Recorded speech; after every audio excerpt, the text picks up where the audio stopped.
여호와는 나의 빛이요 나의 구원이시니 내가 누구를 두려워하리요. 여호와는 내 생명의 능력이시니 내가 누구를 무서워하리요. 악인들이 내 살을 먹으려고 내게로 왔으나 나의 대적들 나의 원수들인 그들은 실족하여 넘어졌도다.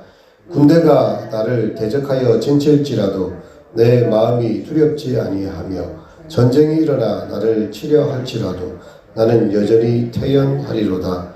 내가 여호와께 바라는 한 가지 일 그것을 구하리니 곧 내가 내 평생에 여호와의 집에 살면서 여호와의 아름다움을 바라보며 그의 성전에서 사모하는 그것이라. 여호와께서 환난 날에 나를 그의 초막 속에 비밀히 지키시고 그의 장막 은밀한 곳에 나를 숨기시며 높은 바위 위에 두시리로다.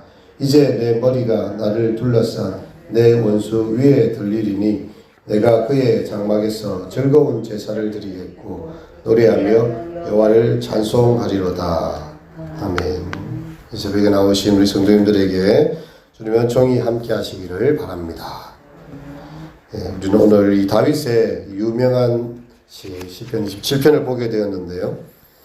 그에게 온갖 대적과 원수들이 있습니다. 그를 공격하고요. 자기의 살을 먹으려 오고 군대로 대적하고 환난 날이 닥쳐오고 있지만 그 크기에 상관없이 그는 두려움을 떨쳐버릴 수 있는 절대적 확신을 표현하고 있습니다. 그것은 다름 아니라 여호와가 나의 빛이 되시기 때문이죠. 그분은 나의 빛으로 또 나의 구원으로 또한 나의 피난처로 고백을 드리고 있습니다. 첫 번째 비유인 이 빛은요, 원수가 상징하는 어둠에 대해서 추방하는 의미 있어요. 예배당에 들어올 때 깜깜하지만 빛을 켜는 순간 빛의 속도로 밝아집니다. 어둠은 힘이 없는 것이죠. 우리가 사망의 음침한 골짜기, 어둠의 골짜기를 통과할 때도 두려워하지 않을 것은 주께서 나와 함께 하십니다. 주님께서 우리 곁에 계실 때에 우리는 전쟁의 위험이라는 어둠 가운데 있다 할지라도 하나님께서 빛으로 그 모든 어둠을 몰아내시는 것을 믿습니다. 여호와는 또한 나의 구원이시다. 우리를 대항하여 일어서는 악인들이 내 살을 먹으려고 내게로 오고 나의 대적들이 나의 원수들이 내게로 오지만 그들을 실족하여 넘어지게 하는 것은요, 여호와께서 나의 구원이 되셔서 그것을 물리치시기 때문이죠. 세 번째로는 피난처 하나님을 그런 이야기하고 있습니다. 이 여호와께서 환난 날에 나를 그의 초막 속에 비밀히 지키시고 그의 장막 은밀한 곳에 나를 숨기시며 높은 바위 위에 두시리로다. 환난의 날이 닥쳐오고 있지만 피난처와 요새 되신 하나님이 우리를 지켜주신다는 말씀입니다.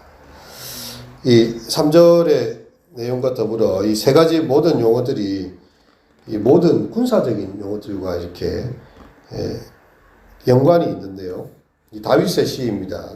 다윗 이스라엘 군대 총사령관이었던 이 왕은요, 그 모든 전쟁을 계속 치렀어요. 정말 이 다윗의 날은 전쟁의 날이었습니다. 솔로몬 시대에는 성전을 짓고 각 나라들이 와서 조공을 바치고 지혜를 논하는 시대였지만 다윗은 전투를 벌여야 됐어요. 하나님께서도 다윗에게는 성전을 짓지 말도록 말씀하셨는데 그 이유 중에 하나가 전쟁에서 피를 너무 많이 흘렸다는 것입니다. 전쟁의 위협이 그에게 수시로 다가오고 있었습니다. 하지만 그 모든 가운데서도 다윗은 승리를 확신할 수 있었던 거죠. 2절의 내용은 과거의 승리를 이야기합니다. 한번 읽겠습니다. 악인들이 내 살을 먹으려고 내게로 왔으나 나의 대적들, 나의 원수들인 그들은 실족하여 넘어졌도다. 그 과거를 회상해 보니까 이 악인들이 얼마나 살기 등등하게 내 살을 먹으려고 다가왔지만 그들은 다 실족하여 넘어졌다고 이야기를 하고 있습니다. 그리고 이 3절의 내용은요, 미래의 확신을 보여주고 있어요. 읽겠습니다. 군대가 나를 대적하여 진칠지라도 내 마음이 두렵지 아니하며 전쟁이 일어나 나를 치려 할지라도 나는 여전히 태연하리로다. 하나님께서 그 악인들로부터 지켜주신 것들을 생각할 때에 이제 앞으로 군대가 나를 대적하여 진을 친다 할지라도 또 전쟁이 일어나 나를 치료한다 할지라도 나는 두려워하지 않고 오히려 태연히 있겠다. 이 표현을 하고 있습니다. 무엇 때문에 그랬습니까? 무엇을 바라보니까 그러합니까? 여호와는 나의 생명이 되시기 때문에 내가 누구를 두려워하리요? 하나님을 향한 그의 확신을 가지고 있습니다. 만일 하나님이 우리를 위하시면 누가 우리를 대적하리요? 사망이나 생명이나 현재일이나 장래일이나 미래일이나 천사들이나 아무것도 우리를 대적할 수 없다는 로마서 8장의 말씀을 생각하게 합니다. 이 원수들이 아무리 그를 공격한다 할지라도요, 아기는 한 길로 왔다가 7길로 다 도망하게 될 것입니다. 적도 아프리카의 초대 주교였던 제임스 해닝턴은요, 1885년 10월에 빅토리아 호수로 이렇게 향하던 중에 사로잡혀 투옥되던 때가 있었습니다. 고열에 시달리고 때로 고통에 의식을 잃고 해충에 뜯기고 다가오는 죽음의 위협에 몸을 떨었지만 시편을 묵상하면서 힘을 얻었다고 합니다. 그는 순교하기 하루 전 10월 28일 그의 일기에 이렇게 적었습니다. 나는 산산이 부서졌고 내팽개어져 쳤다. 하지만 시편 27편으로 큰 위안을 받았다. 여호와께서 나와 함께 계시니 여호와는 내 생명의 능력이시니 내가 누구를 두려워하겠는가. 이 시편 한 편을 묵상하면서 그는 이 어려운 상황에 마지막 순교의 길까지 갈 수 있었다고 이야기합니다. 이제 확신의 두 번째 진술 부분에서 초점이 변하고 있는데요. 우리가 잘 찾지 못했던 표현이 있습니다. 4절의 내용을 한번 읽겠습니다. 시작. 내가 여호와께 바라는 한 가지 일 그것을 구하리니 곧 내가 내 평생에 여호와의 집에 살면서 여호와의 아름다움을 바라보며 그의 성전에서 사모하는 그것이니라. 다윗의 인생에 모든 것을 다 없애고 단 한 가지만 기도할 수 있다면, 내가 모든 것을 다 이렇게 물리고 단 한 가지만 하나님께 요구할 수 있다면 그 청원 속에는요, 하나님을 바라보는 것이었습니다. 세상의 북이나 원수가 이렇게 진멸당하거나 이렇게 가정의 화평과 여러 가지 있을 수 있겠지요. 그 나라의 안녕과 물질의 부귀함, 그런 게 아니었습니다.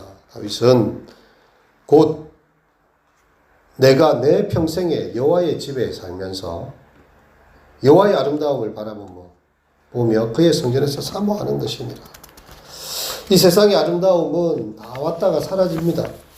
화무 시비롱이라고 하지요. 아무리 아름다운 꽃도 시비를 화려하게 피지 못하고 다 저물게 됩니다. 이 세상의 모든 것들이 헛되게 다 지나갑니다. 솔로몬의 찬도서에 보면 헤벨이라는 단어로 표현이 되죠. 헛되고 헛되며 헛되고 헛되리 모든 것이 헛되도다. 세상 살아보니 다 바람을 잡으려는 것과 같고 눈은 보아도 족함이 없고 귀가 들어도 족함이 없어요. 해 아래 새 것이 없고 다 지나가는 것이고 꽃은 떨어지고 다 풀은 시들고 마는 것입니다.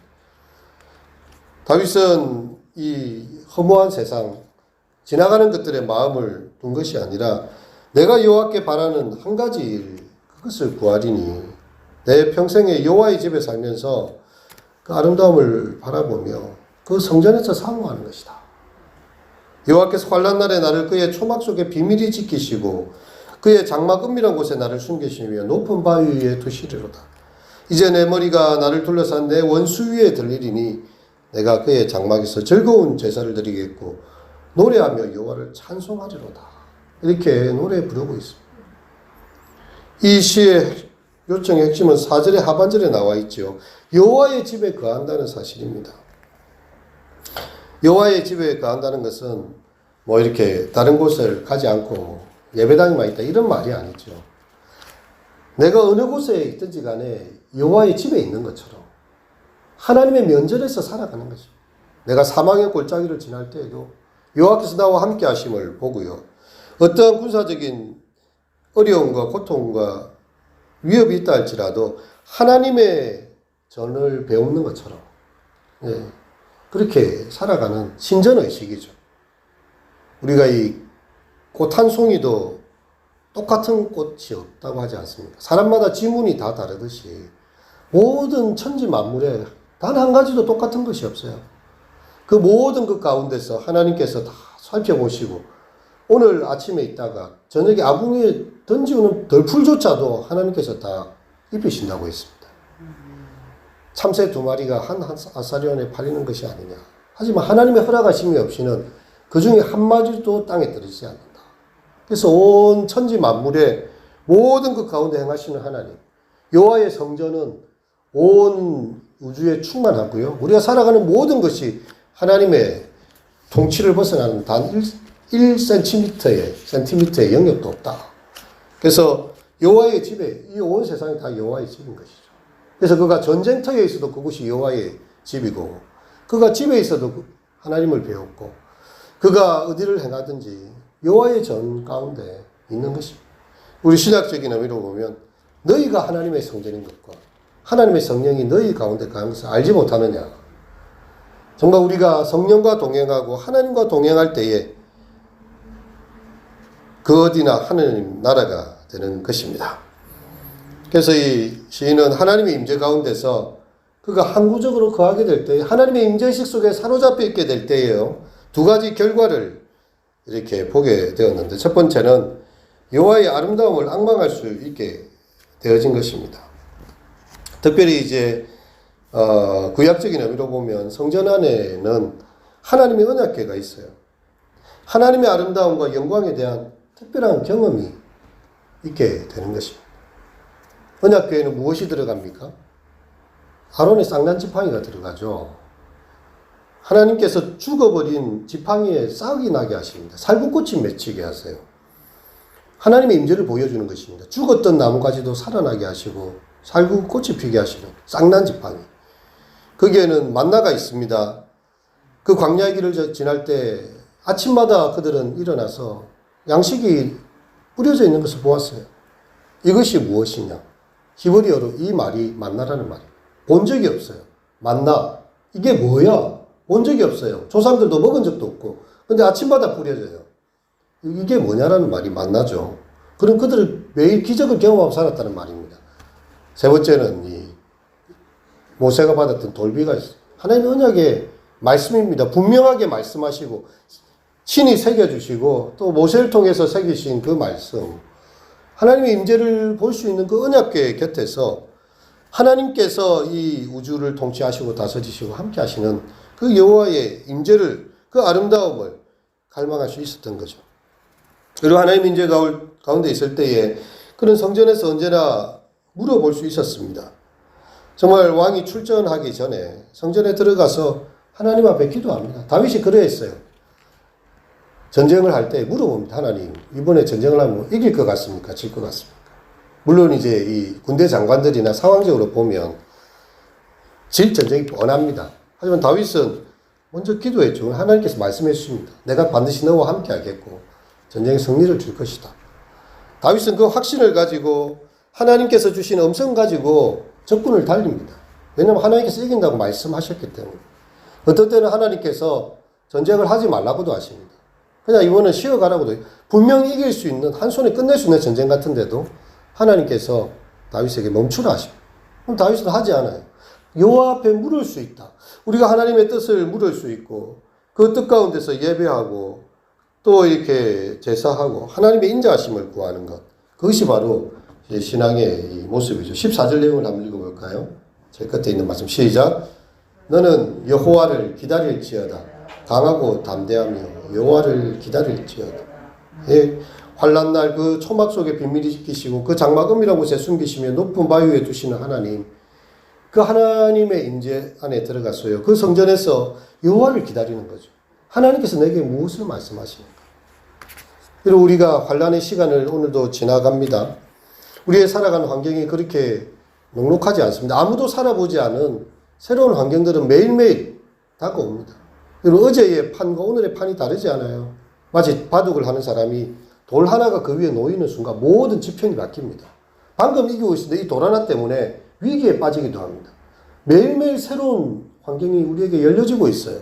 하지만 그 모든 판을 꿰뚫고 보시고 그 모든 것을 만드시고 그 모든 것을 주관하시는 분은 바로 하나님이시다. 그래서 너는 여호와를 기다릴지어다. 여호와의 성전에서 여호와를 기다릴지어다. 강하고 담대하여 여호와를 기다릴지어다.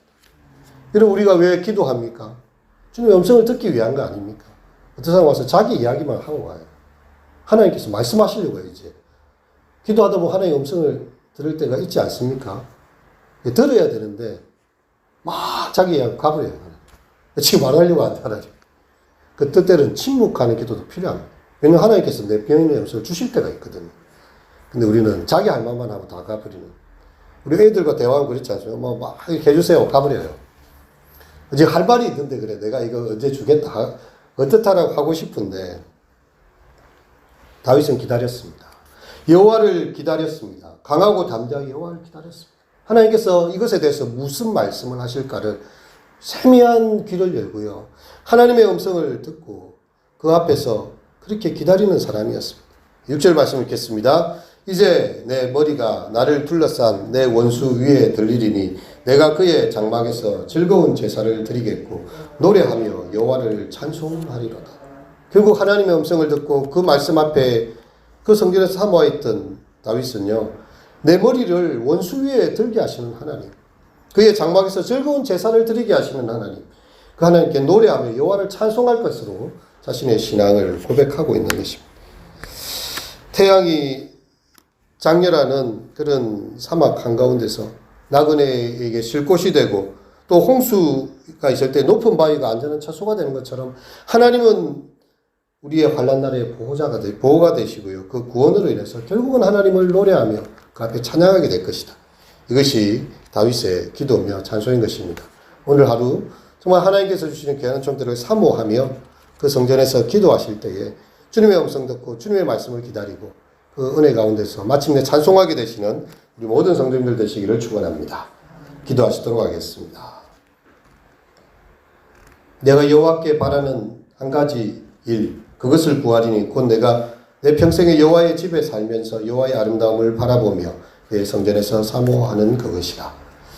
주님, 우리가 살아가는 날이 환난 날과 같고 원수들에게 둘러싸이는 날과 같고 여러 가지 위협을 당하는 날이 있다 할지라도 우리가 바라볼 것은 하나님의 성전이며 하나님의 임재이며 우리의 빛이 되시고 우리의 구원이 되시며 우리의 생명의 능력이 되시는 우리의 요새요 피난처가 되시는 하나님이신 것을 믿습니다.